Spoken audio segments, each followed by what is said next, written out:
మీ ప్రేక్షకులందరికీ మరోసారి భాస్కర్రాజు ధన్యవాదాలు చెప్తున్నాడు.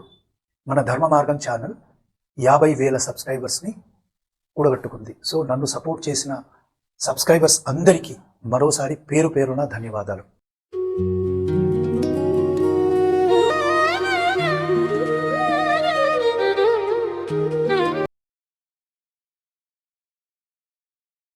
ప్రేక్షకులందరికీ నమస్తే, హిందూ బంధువులందరికీ నమస్తే. ఒక ముగ్గురో నలుగురో, ఐ థింక్ 5గురు ఈ సాయిబాబాకి సంబంధించిన కల్ట్ని ప్రశ్నిస్తున్నారు. అది చాలా సంవత్సరాల నుంచి జరుగుతుంది. బహుశా నేనేమో కొత్త ఎంట్రీ అయ్యానని అనుకున్నారు. ఒకటి గమనించండి ప్రేక్షకులు, నాది ఎవరితో ఫైట్ లేదు. నేనేం చేస్తున్నానంటే ప్రశ్నిస్తున్నాను. ఒక మతం సపరేట్గా వచ్చిందంటే ఆ మతాన్ని ఫాలో చేసుకోండి అని నేను చెప్తున్నాను. అంతేగాని నేను పోయి ఎవరితోటో ఫైట్ చేయట్లేదు ప్రేక్షకులు, మీ అందరికీ తెలిసిందే. ఇప్పుడు కొందరు హిందువులుగా ఉండేవాళ్ళు సాయి మతంలోకి మారారు, సాయి కల్ట్లోకి వెళ్ళారు. నేనేమంటానంటే మీరు వెళ్ళారు కాబట్టి అక్కడ ఉండండి, అక్కడ పూజించుకోండి. మీరు హారతులు పట్టుకుంటారా, ఉపవాసాలు ఉంటారా, ఏం చేస్తారో మీరు చేసుకోండి, నాకే ఇష్యూ లేదు. నా ఇష్యూ అంతా ఏంటంటే మీరు ఆ కల్ట్లోకి వెళ్ళిపోయారు కాబట్టి అక్కడే ఉండండి. మేము సాయి భక్తులం అని చెప్పుకోండి, మళ్ళీ మేము హిందువులము ఇవన్నీ చెప్పొద్దు. అది నా పాయింట్. ఇంకోటి, కలగా పులగం చేస్తున్నారు వీళ్ళు. అంటే ఒక పక్క సాయిబాబా దేవుడు అంటారు, మళ్ళీ హిందూ దేవి దేవతలను అక్కడ పాదాల దగ్గర పెడుతున్నారు. ఇది తప్పంటున్నాను నేను, ఇలా చేయొద్దు అని చెప్తున్నాను. నేను రీసెంట్గా కూడా కొందరు చూస్తున్నానండి, మరి సాయి భక్తుల వీళ్ళు బూతులు మాట్లాడే బ్యాచ్ అని నాకు అర్థం కావట్లా. బండబూతులు అండి. ఆ టైటిల్స్, పోస్టర్స్, థంబ్నెయిల్స్ చూస్తారు కదా, బండబూతులు. మరి ఆధ్యాత్మిక మార్గంలో వెళ్తున్నామని చెప్పి బూతులేంటి నాయన? ఒకడు ఒరే అంటాడు, ఒకడు నీ తాత తీస్తానంటాడు, ఇంకెవడు ఇంకేదో అంటాడు. ఎవడు ఇష్టం వచ్చింది వాడు మాట్లాడతాడు. మళ్ళీ సాయి దేవుడు, మేము సాయినే పూజిస్తాము. అసలు అంటే నాకు అర్థం కావట్లేదు ప్రేక్షకులు. ఇది ఒక సపరేట్, అందుకే నేను కల్ట్ అన్నా. నేను తప్పుగా మాట్లాడలే, నేను కల్ట్ అని ఎందుకన్నానంటే ఇది కారణం అనమాట. సో వీళ్లకు 5 ప్రశ్నలు ఉన్నాయి నావి. మళ్ళీ నేను క్రిటిసైజ్ చేస్తున్నట్టు కాదు, నేను ప్రశ్నలు వేస్తున్నా. ఫస్ట్ ప్రశ్న, మీ ప్రకారం దేవుడు అంటే ఎవరు? దేవుడు దేవుడు అంటున్నారు కదా, దేవుడు అంటే ఎవరు? దేవుడు అంటే ఏమిటో ఎవరు నిర్వచనం చేస్తారు? ఆ నిర్వచనం చేయడానికి మీకు ఆధారం ఏంది? అంటే ఒక మనిషిగా పుట్టి చచ్చిపోయిన వాడు దేవుడు అయిపోతాడా? నాకు తెలియదు, ఎందుకంటే నా డెఫినేషన్ వేరే ఉంది. ఆ డెఫినేషన్ని అరైవ్ కావడానికి మనకు దర్శనాలు ఉన్నాయి. పూర్వమీమాంస, ఉత్తరమీమాంస, న్యాయశాస్త్రము, ఇవన్నీ ఉన్నాయి, దర్శనాలు ఉన్నాయి, వేదం ఉంది, ఉపనిషత్తులు ఉన్నాయి. ఇవి డిఫైన్ చేస్తాయి దేవుడు ఎవరని చెప్పడానికి. మీరు డిఫైన్ చేస్తున్నారు కదా, ఒక వ్యక్తిని తీసుకొని దేవుడు అంటున్నారు. అలా కన్క్లూషన్ కావడానికి మీకు ఆధారం ఏంటి? అసలు దేవుడు అంటే ఎవరు? ఇది పాయింట్ 1. ఇక రెండో పాయింట్కి వద్దాం. ఒక హిందూగా నన్ను నేను చెప్పుకున్నాను. నేను చెప్పుకున్నప్పుడు నాకు ఆధారం ఏంటి? నా గ్రంథాలు ఏమిటి? వేదాలు, ఉపనిషత్తులు, ఇతిహాస పురాణాలు, ధర్మశాస్త్రాలు, ఇంకా అనేక బుక్స్ నా దగ్గర ఉన్నాయి. మీరు ఒక వ్యక్తిని తీసుకొని దేవుడు చేశారు, ఒక సాయిబాబాని దేవుడు అంటున్నారు. మీకు మూల గ్రంథం ఏమిటి? మీరు అలా క్లెయిమ్ చేసుకోవడానికి మూల గ్రంథం ఏమిటి? అది తేల్చండి. ఇది రెండో పాయింట్. ఇప్పుడు మీరు అనొచ్చు గురుగీత, గురు చరిత్ర, ఇవన్నీ హిందూ గ్రంథాలు, ఇవి మీ గ్రంథాలు కాదు. ఇవన్నీ కూడా పురాణాలలో, అంటే స్కాంద పురాణంలో గురుగీత ఉంది, గురు చరిత్ర అంటారు, ఇది పద్మ పురాణంలో ఉందని నేను ఇంకా స్టడీ చేయాలి దాని గురించి. సో ఇవన్నీ హిందూ గ్రంథాలు. మీరు గురువుగా దేవుడిగా చెప్పుకుంటున్న వ్యక్తి ఏదైతే ఉందో దానికి సంబంధించిన మూల గ్రంథం ఏమిటి? అర్థమవుతుందా? సెకండ్ పాయింట్, మూల గ్రంథం ఏమిటి? సాయి సచ్చరిత్రనా, లేకుంటే సాయి లీలామృతమా? ఇవన్నీ మనుషులు రాసుకున్న గ్రంథాలు. ఇక్కడ వ్యాసుడు, గురువులు, ఋషులు, ద్రష్టలు ఇచ్చిన గ్రంథాలు ఇక్కడ ఉన్నాయి. మీ గ్రంథాలకి ఆధారం ఏంటి? అసలు ఆ గ్రంథాలు ఏమిటి? మీరు ఒక కంక్లూషన్కి వచ్చారు కదా, అది ఏమిటి? ఇది రెండో పాయింట్, చాలా ఇంపార్టెంట్. ఇది మూడో పాయింట్. ఇప్పుడు హిందువులంటే ఎవరు? అది ఒక ఇది ఉంది. అంటే హిందుత్వంలో ఆస్తికులుగా ఎవరు చెప్పబడతారు? వేదాల్ని నమ్మిన వాళ్ళని ఆస్తికులు అంటారు. ఆ వేదాలంటే కేవలం వేదాలే కాదు, దాంట్లో ఉపనిషత్తులు, ఇతిహాస పురాణాలు కూడా వస్తాయి. ఇప్పుడు మీరు దేవుణ్ణి నమ్మే ఆస్తికులుగా చెప్తున్నారు. మీకు ఆధారం ఏమిటి? వేదము, దీనికి సంబంధించిన గ్రంథాల? ఎందుకంటే ఒకవేళ మేము ఆస్తికులము, మేము దేవుణ్ణి నమ్ముతాము, మాకు ఆధారం వేదాలు, ఉపనిషత్తులు అంటే వేదాలు ఉపనిషత్తులు చెప్పిన దేవుళ్ళనే మీరు నమ్మాల్సి వస్తుంది. మళ్ళీ మీరు ఒక సాయిబాబాని తీసుకొచ్చి మేము ఆస్తికులం అంటే కుదరదు. ఎందుకంటే ఈ పురాణాలు ఇవన్నీ కూడా, వేదాలన్నీ కూడా హిందూ ధర్మానికి సంబంధించినవి. మీరు ఆస్తికులమని చెప్పుకొని మళ్ళీ సాయి సచ్చరిత్ర అంటే మీరు ఆస్తికులు కాదు. నా దృష్టిలో మీరు నాస్తికులు. సో ఇది మూడో పాయింట్. మీరు ఆస్తికుల, నాస్తికుల. ఆస్తికులైతే వేదాలు ప్రమాణం, ఉపనిషత్తులు, ధర్మశాస్త్రాలు, ఇతిహాస పురాణాలు ప్రమాణం, దాంట్లో చెప్పబడిన దేవతా శక్తులు ప్రమాణం, వాటినే పూజించాలి. మీరు ఇంకొకరిని పెట్టుకొని హిందువులుగా చెప్పడానికి, ఆస్తికులుగా చెప్పడానికి అవకాశం లేదు. ఇది మూడో పాయింట్. నాలుగో పాయింట్ ఏంటంటే, చాలామంది సాయి భక్తులు చెప్తున్నది మేము హిందువులమే అని. మీరు ఎలా హిందువులయ్యారు? ఎలా అయ్యారు? మీరేమో ఒక వ్యక్తిని పెట్టుకొని గురువు అంటున్నారు, అవధూత అంటున్నారు, దేవుడు అంటున్నారు. అలా చెప్పడానికి ప్రమాణం ఏమిటి?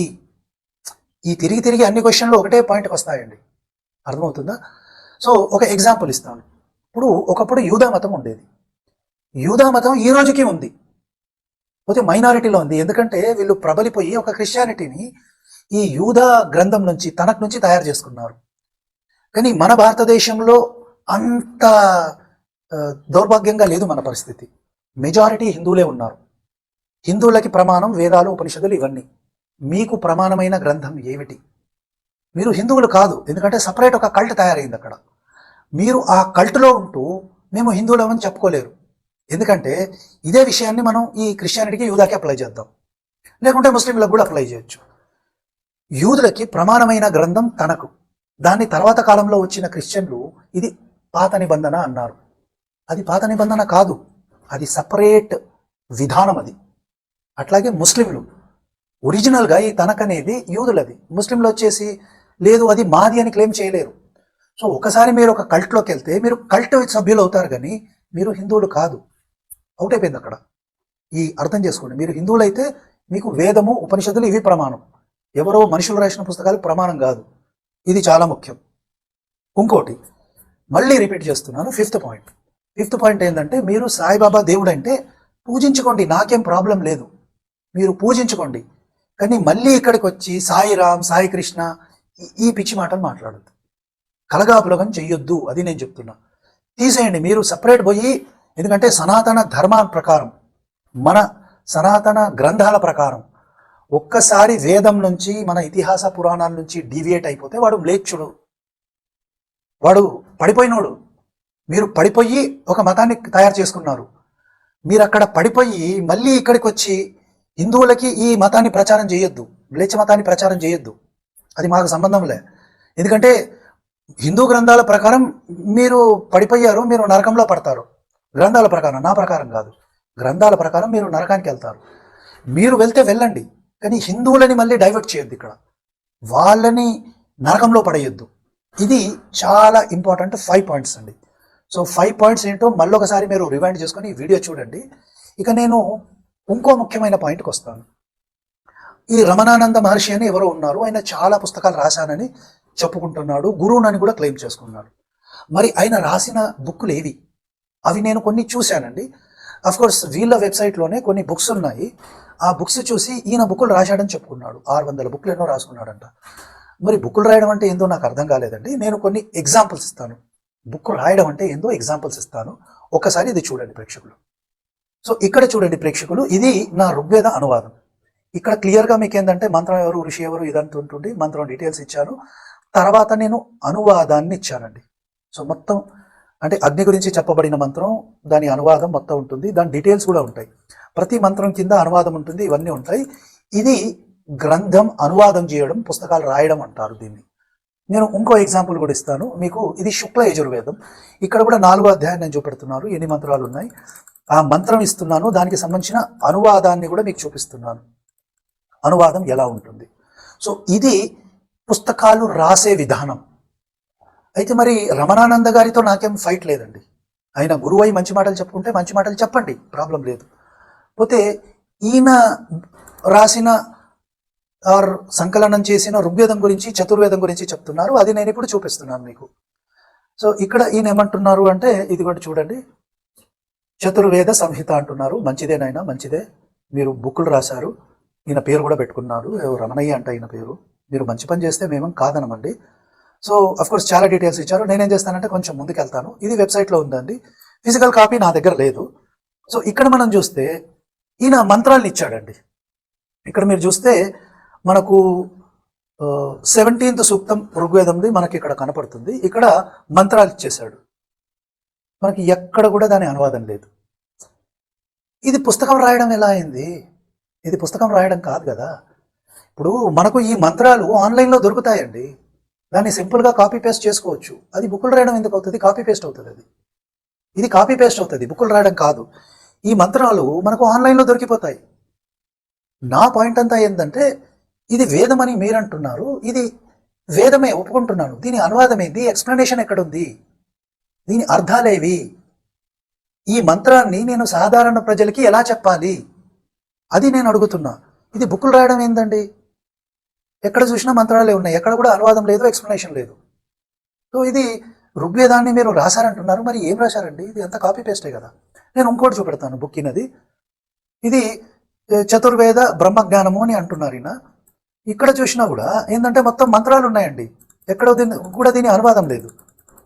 జస్ట్ మంత్రాలు కాపీ పేస్ట్, ఎక్కడ కూడా దీనికి ఎక్స్ప్లెనేషన్ లేదు. మరి ఇది పుస్తకాలు రాయడం ఎలా అయిందండి? నాకు అర్థం కావట్లా. ఇంకోటి ఇక్కడ చతుర్వేద స్తోత్రం అని పెట్టారు. ఇక్కడ కూడా నేను చూస్తే మొత్తం మంత్రాలు కాపీ ఉన్నాయి అంతే. ఎక్కడ కూడా దీని ఎక్స్ప్లెనేషన్ లేదు, అనువాదం లేదు, ఏం లేదు. సో అర్థమవుతుందా ప్రేక్షకులు? రమణానంద మహర్షి గారు, మీరు ఎవరైనా కావచ్చండి, మీరు ఏం గ్రంథాలు రాశారు? జస్ట్ మంత్రాలని ఒక పుస్తకంలో పెట్టేసి ఒక PDF ఫైల్ క్రియేట్ చేసేస్తే పుస్తకాలు రాయడం ఎలా అవుతుందండి? ఇప్పుడు నేను ఋగ్వేదాన్ని శుక్లయజుర్వేదాన్ని అనువాదం చేశాను, నా వెనకాల అవి కనిపిస్తున్నాయి.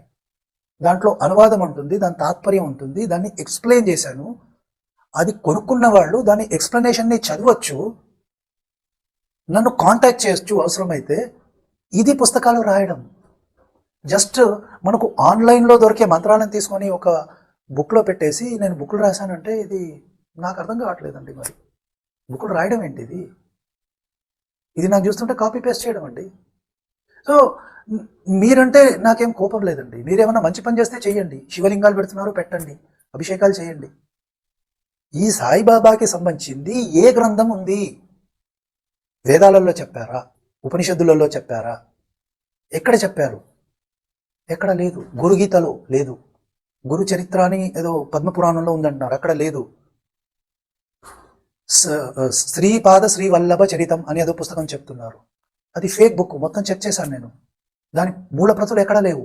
It's a fake book, duplicate book. అది తెలుగులో కూడా నేను బుక్ తెప్పించుకున్నాను, దానికి సంబంధించిన డీటెయిల్స్ ఎక్కడ లేవు. ఏ సంవత్సరంలో ప్రింట్ అయింది, ఎక్కడ ప్రింట్ అయింది, ఏది లేదు. సో ఫేక్ బుక్ను పట్టుకొని ఒక మనిషిని దేవుడు చేసుకొని కూర్చున్నారు. ఆ మనిషి శివుడు అని చెప్తున్నారు. ఎంత అపచారం చేస్తున్నారు చూడండి, ఎంత అపచారం చేస్తున్నారు. ఇలా చేసిన వారు నరకంలో పడతారా పడరా? ప్రేక్షకులు మీరు చెప్పండి, నాకు అర్థం కావట్లా. మీ జీవితాలను ఎందుకు నాశనం చేసుకున్నారండి?